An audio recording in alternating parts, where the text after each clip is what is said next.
Rebel religion in the news.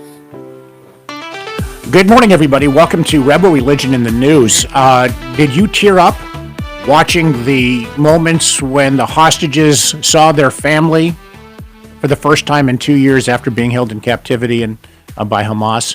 I did.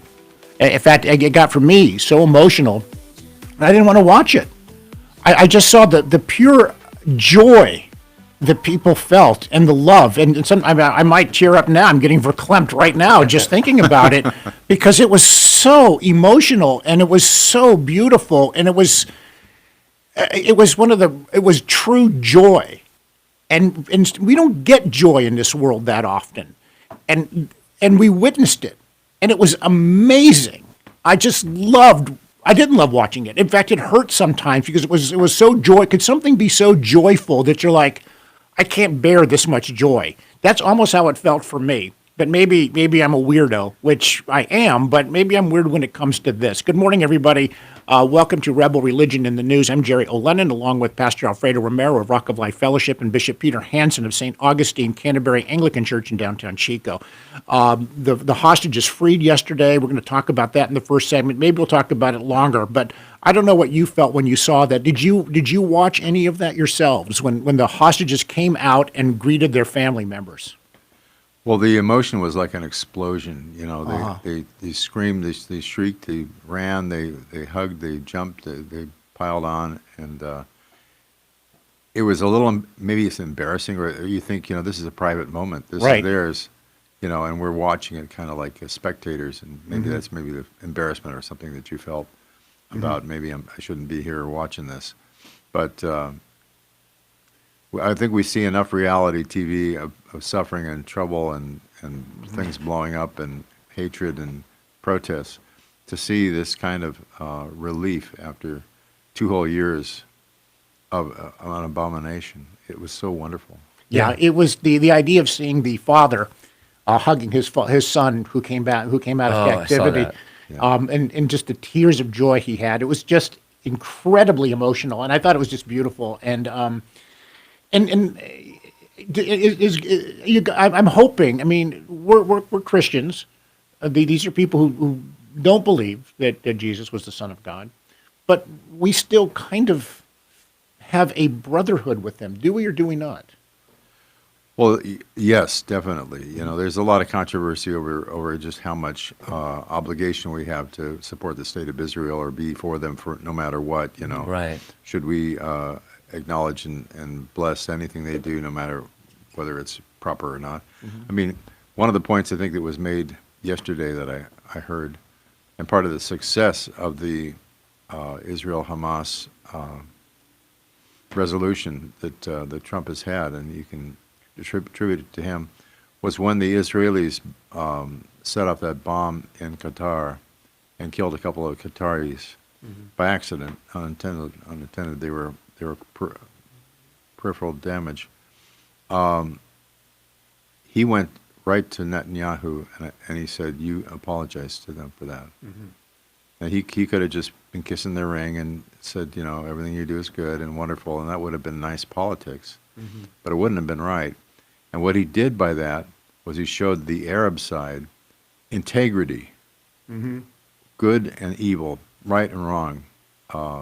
Everybody's subject to these rules, and I'll hold Israel in check if they start to violate what's coming. They're going to hear from me because I'm concerned for you too. That was a perfect move.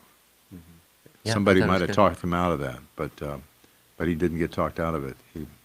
He challenged Netanyahu, and you see today Netanyahu is not nonetheless absolutely in favor of him. He didn't get scalded. Is Donald Trump the most powerful man in the world right now? I think undoubtedly. Oh yeah, by far. And also he had visited. He visited Qatar and United Arab Emirates just a few months ago and developed a relationship with them. Knowing it's amazing if you look back, the plan that he had that was like it was very thought out and methodical to get to this point. But I did want to mention one thing about the hostages. I saw it, and I saw a lot of the reunions, and it moved me quite a bit. But I got a little sad for the families that are not getting their Yes. family members back. The ones that Alive. passed Alive. alive. Yeah, they know that they've been dead and passed, and I felt sorry for them. Elation for the family reunions, but a deep sorrow for the ones that don't get their family members back. Yeah, I watch all the different news outlets to see how they covered it, and for the most part, they covered it very well. They just showed the story. Sometimes there are such visuals that you don't need any kind of commentary. You could just let the action play out. Yeah. And I think that's what happened here. And you just needed to watch it. And even us discussing it, Pastor Alfredo's absolutely right. You felt the great joy of the father and mother holding their sons and daughters and welcoming them back and being happy that they're home. Not just happy, joyous beyond belief. But then you're right. You started thinking about those parents who don't have that moment. Yeah. And just the full gamut of emotions played out in one day. One of the most significant days is it one of the most significant days in world history? Is that overstating it? Well, world history is a big time. Yeah, it is. Well, certainly in Middle East history. Yeah. Yeah. Yeah, and President Trump even said, it took 3,000 years to get to this point. So he even kind of mentioned the historical moment that this was. And I mean, we talked about it kind of on another show. We kind of know the ending of this world in a sense, and so in a sense we know that the peace may be for how long? Short-lived. Short-lived. It might. So I don't know exactly, but I enjoy this moment to think there might be peace in the Middle East. For whatever time God ordains it. So, but I've never seen anything like this ever. I'm in my early 60s, and I've never seen anything quite like this. I'll be interested to see the continued play on the difference or the similarities between the reuniting of the Israelites compared to the Palestinians who were let go because they were prisoners of war. And I don't know that there were any casualties among them. There may have been because people die. Right. But there were over 2,000 of them, were there not? I believe over 2,000. Yeah. And that's a pretty large thing. Well, too. I was thinking about that because if those 2,000 are still in a fighting mood, Yeah. that's a problem. But, I wonder if during their captivity, you could hope maybe the Israelis got them to think differently. Treated them humanely. Treated them humanely, and maybe had a chance to chat with them and say, this is not really the kind of world we want. Maybe, let's make things better. Maybe some of those have been transformed. I would hope. That's what we I can would hope pray so. so. Maybe that's just, pie in the sky thinking on my part. Well, but it's we could it's like hope. planting seed. The fact that they were even let go in the first place. I'm probably sure there was moments they thought they were doomed. They were going to stay there forever because they know what the other side did to the hostages. They might say, you know what? I kind of like being held captive there. I got 3 square meals. I got a place to Healthcare. sleep. I got a bath, a shower. Maybe this isn't such of a bad situation. Yeah. And that's the way, hopefully, Israel treated its prisoners because that could prevent more violence. Hopefully. And all the Hamas warriors who were still at war during that interim while these guys were in prisoner camps, they were all being killed. And Right. And in war, rightfully so, all's fair. I mean, they lost, and they lost their lives. So here are the guys who were victorious in that they did not die, and they have to go back and see that. It's going to be interesting arrangement, a readjustment for all of those soldiers, or terrorists or whatever they were. I don't know what all crimes they're all charged with, but they're all let go. 2 years ago, you and your wife, Dee, celebrated your 50th anniversary. Now you're 52 years now. Yep. Wow. And for the 50th anniversary, your church gathered together some money to send you to the Holy Lands for I guess about a 2-week-long trip, 10 days or however it was. Right. And that's when the war broke out and you couldn't go. You wound up going, I believe, to the United Kingdom instead. We went to England. Went to England. We have about 2 minutes left in this segment. Are you any chance you might say, now that there is peace there, maybe you might want to make a trip there just on your own? Well, I still would love to go to the Holy Land. I have not made the trip. And to be in the lanes and hills and valleys where our Lord walked with his own feet, it would be very special to me. So when I preach something about the gospel, I could envision the hills. I'm doing that with England now. When I see something, I go, oh, that's England. And I recognize the streets. I recognize the cathedral in the background. Quite marvelous, but a very different experience. Someday I would like to go. At the present, my wife is still Iranian born and Muslim born and converted and repatriated to American. As it stands right now, those are both death sentences in Iran. If she changed her nationality or changed her religion, she dies, Right. According to their law. So Iran has still got that stance, and if we go to the Middle East, is she going to be in danger? Not from Hamas at the present, but who knows who's where. That's interesting. So we can't just quite say "Ollie, Ollie, oxen free." Yeah, yeah. I'm just in awe sometimes of what has been accomplished in such a short time. And I know there may be people out there with different political views, but I'm really hoping that this moment now can be embraced and appreciated by everyone, no matter what their political view is. This is something special. This is something really good, especially when you see the reunions of people, and then you start to realize just how evil war is. Albeit necessary at times, I suppose, but not this kind of war. Yeah. This one's horrific. We have just a few more seconds left in this segment. We're going to be taking a break, but I know coming up we're going to change gears here. Yeah. Alfredo, what are we going to discuss? I forgot. Oh no, yeah, We're gonna the change. No, the men. I'm just kidding. The Memory men. loss. Memory loss. It's the chemo. Yes, we'll come back and talk about who is coming back to church. Yeah, some good news. We like to hear news. that. We'll be right back. Hey, we're back with Rebel Religion News, and I do now remember what we were going to talk about. Oh yeah. So let me tell you, I don't need this article to tell me what's going on. If you're in a church, hopefully you've noticed there seems to be a lot of men in the church lately, a lot of young men, and that's what's been happening in our church as well. And this article now came from the Christian Post. There is a kind of a study by Barna where it states men now surpass women in church attendance. It's for the first time. It's always been mom with the kids and dad home at the football game or whatever, or just not wanting to go. But especially, here's the good news, especially among the last two generations, the Gen X and the millennials, according to Barna research. We could cheer that on. Yes. But we could also say, what's wrong with the women? Why aren't you going to church? Well, if the women were, let's say the women were at the 70% of the women go to church. They're already going. They're already going. If you're brave enough, Jarrett, say it. Yeah, if they're brave. No, the shift has happened, according to the article, the shift has been more noticeable the last 5 to the last 6 years, that millennials and Generation X have been outplacing women in church lately in attendance, new attendance.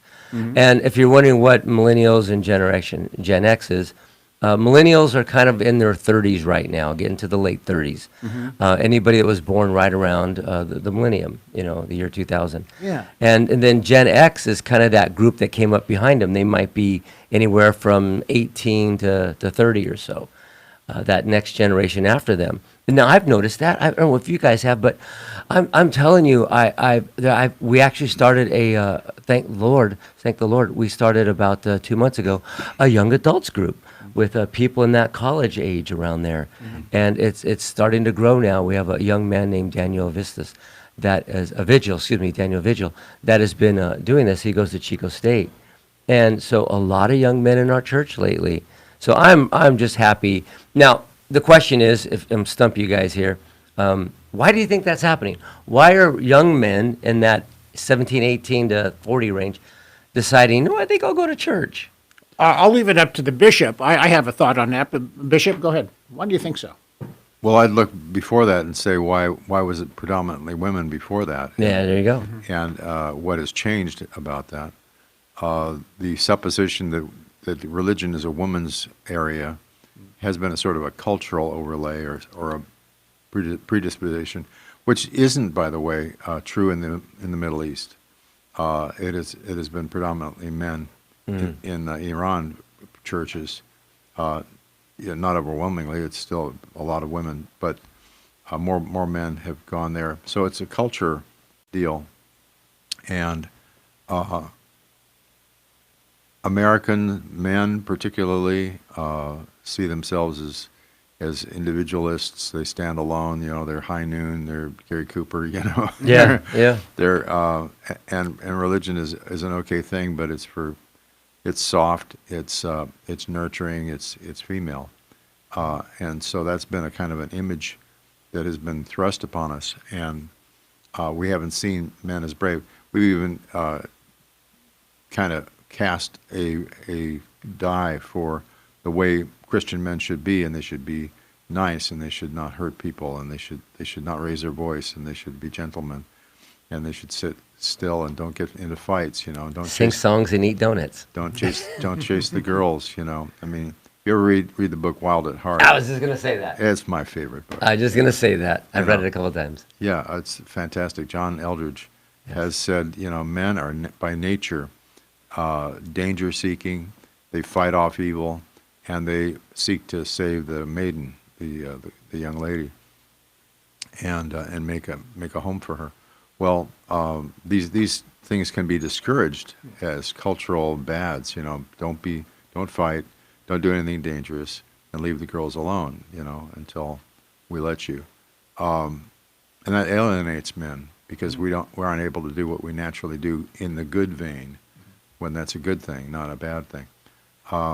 So perhaps young men are seeing the possibility that spirituality is brave. It certainly is brave in a culture today where has been so shouted down and so presumed dead on arrival. It's a challenge today to be a Christian. How about, just a thought, maybe the church deserves some credit with the outreach. I was thinking about Charlie Kirk. Yeah. And when you go online and and I don't know, Bishop, whether you scroll like I scroll, Yeah. and my scrolling usually comes up with things about sports or things about maybe politics and a lot of religion things. Yeah. And if there's anybody else that sees that, and this is where I think that technology really is paying off if you're looking at the right things, maybe young people, maybe the church is doing some things right in terms of its evangelizing. Just a thought. No, I think you guys are both right. And according to the articles here, from the articles saying that men are attending way over women, it's across every generation, technically. Mm-hmm. Women are trailing men in weekly church attendance, especially among Gen X and millennials. So they actually looked at all age groups for men. Married fathers with children under 18 were found to be leading the way in church attendance. That's good to The hear. men are bringing their families to church. Well, and then it says single mothers trailed both married mothers and fathers on the measure. Just 24% of single mothers reported they attended church weekly. Now, here's a couple other things. A lot of this the trend started right during COVID. And there was two messages going on that time. One of them was stay in your homes, don't go out, and they shut the churches down. Well, once the churches reopened up, a lot of men, being the men that they are, said, you can't tell me I can't go to church. Yeah. And they said, I'm going to go to church. And there was a lot of men that I knew that says, I can't believe they shut down the churches.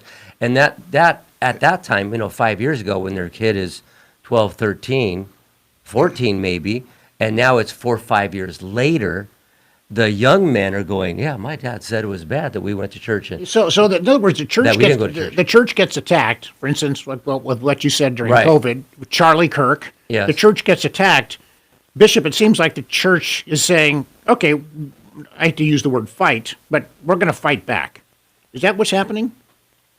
Is there kind of like, not a counter-revolution, but kind of like, I like what you said. You can't tell us what to do or what to think or where to go. Right. And is part of that just a reaction to an overreaction by those who are opposed to church? Well, I do remember the COVID days, of course, and we mandatorily shut down. Our hierarchy said, obey the state laws. That we're concerned that we create a liability for ourselves. If somebody gets sick and dies, we don't want us to be a seedling church for that stuff. But as the lies continue to be exposed, really, and the vaccine didn't vaccine, Yeah. we and then our governor of this state said you can't even sing in church. That one crossed the line for me. Yes. I said, you're going to tell me how to run a church service? Excuse me, Mr. Nuisance, you're not getting that. Mr. Nuisance, oh, that's a good That's one. a good one. You're not getting this one. Have you called up President Trump and gave him that moniker for it? That's not a bad one. Yeah, well, I've called him that a long time, Governor Nuisance. Can we trademark that? Yeah, absolutely. You do not interfere with the way church runs. You can say there's a plague and we have to have everybody sit indoors. You can say stuff like that, but if there's a church service and you tell me how to run it, you are on the wrong side of history. Yes. You know. Yeah, and the other reason why young men, and all men, but young men predominantly, are coming back to church is because of the fact that in the several years now, they have been told that men are bad. Sure. I'll give you some of the terms: the toxic male, toxic, masculinity, Right. mansplaining. We've been holding women back, and we're too aggressive. We're the problem. Men have always been in charge. Patriarchal society. The patriarch, moms, and I often see, I still see commercials where mom's got the briefcase walking out the door and dad's changing the diapers, and it's about diapers or something. It's worth mentioning one thing about this this research, and this is interesting because it's something that the church needs to be aware of, which affects women who might choose not to go to church. It's because of high-profile scandals involving male church leaders, which maybe erodes trust, especially among women. That might be a fair point. Yeah, I was reading that as well, and it's true. There's a lot of fallen pastors, men and women, but predominantly, I guess, men, and that discourages women from going. I actually had some experience with that years ago, and so I understand that. It pretty much discourages good men too. I'd say, the idea that that's somehow a product of church morals. And it's a reaction like the celibacy for Roman priests, that somehow that forces them into these children abuse. Oh, come on, almost all those children are male, and there's a different problem, and they're not screening for it, and they're not making sure of it. But I think that. The horrible things that some do, they are still exceptions, and I agree. we Yes. need to strongly oppose them. Unfortunately, it gets a lot of attention. That's the problem. Well, it Yeah. does. Yeah. It sure And maybe that's a good thing. I think we're out of time. No, not yet, but real quick, one other major thing: men are coming back to church because they believe the male model from the Bible. That's They want also to be good. providers, protectors. Yeah. Thank you so much. St. Augustine Anglican Church, 10 o'clock service time, downtown Chico over on Salem Street, across from Mom's Restaurant. Wonderful church. Thank you so much, Bishop. Thank you, Sure. Pastor. Yep. And we'll talk to you next time here on Rebel, Religion in the News. Take good care and so long.